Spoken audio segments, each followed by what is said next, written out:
जय बोलो गणेश महाराज की जय। जय बोलो गणेश महाराज की जय। जय बोलो गणेश महाराज की जय। जय बोलो गणेश महाराज की जय।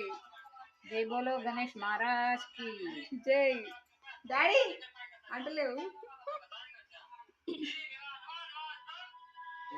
చూడండి ఫ్రెండ్స్, ఇప్పుడే వినాయకుడిని పెట్టేశాను, పూజ చేయడం బ్యాలెన్స్.